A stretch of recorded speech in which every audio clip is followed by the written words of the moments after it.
Bonjour et bienvenue pour ce nouvel apéritif théologique. Et aujourd'hui, une question très difficile.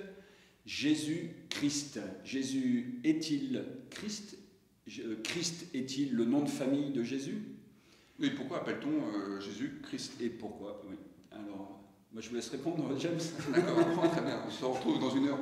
Peut-être que d'abord on peut se dire qu'il y a deux façons de parler du Christ dans la Bible, soit de façon grecque, avec Christ, Christos, c'est celui qui reçoit l'onction. Et on a la même chose en hébreu, celui qui reçoit l'onction, c'est le Messie, Mashiach. Et donc, que Jésus soit le Messie ou que Jésus soit le Christ, c'est exactement la même chose, c'est juste une histoire de vocabulaire et de langue.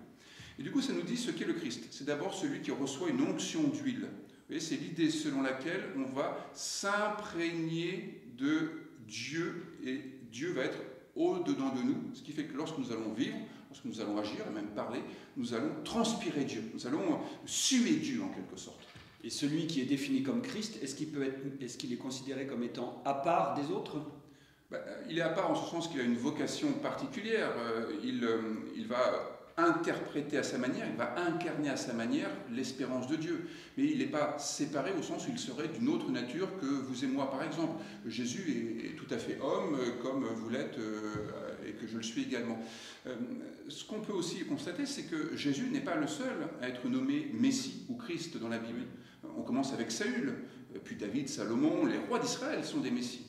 Il y a même Cyrus, qui n'est pas du tout israélite et qui est aussi nommé comme Messie. Le fait de recevoir l'onction fait de nous un Messie. Et après Jésus, est-il possible qu'il y ait d'autres Christ? Parce que je crois que Luther et Calvin distinguaient cette possibilité. Ils n'avaient pas effectivement tout à fait la même posture. Avec Luther, on a ce qu'on appelle l'intra-luthéranum, c'est-à-dire que Jésus est totalement Christ, mais il est aussi la totalité du Christ. Alors que lui seul peut être Christ. Voilà, en quelque sorte, la boucle est bouclée. Il n'y aura pas d'autre Christ que Jésus qui est totalement Christ et la totalité du Christ. Ce qui, du coup, a une influence sur la célébration de la scène. En revanche, pour Calvin, on va parler d'extra-calvinisticum, parce que Calvin considère que si Jésus est totalement Christ, il n'est pas la totalité du Christ. Ça signifie que vous pouvez être Christ pour moi, comme je peux l'être pour vous, comme nous pouvons l'être pour vous actuellement, mais aussi comme un paroissien peut l'être pour son pasteur, et de façon générale, on l'entend bien avec Cyrus, comme quelqu'un qui ne serait pas spécialement croyant ou affilié à une religion peut l'être pour quelqu'un d'autre. Du coup, qu'est-ce qu'on pourrait dire de ce qui fait que quelqu'un est Christ? Dans son attitude au quotidien vis-à-vis des autres. Oui, c'est-à-dire que, comme je disais, il transpire de Dieu dans sa façon d'être. Au fond, il incarne l'espérance divine dans sa manière d'être en relation avec les autres. Peut-être est-il pleinement traversé par la grâce, par exemple. Et ça, c'est quelque chose qui peut nous arriver encore aujourd'hui. Donc, il y a du Christ qui peut être ajouté à Jésus.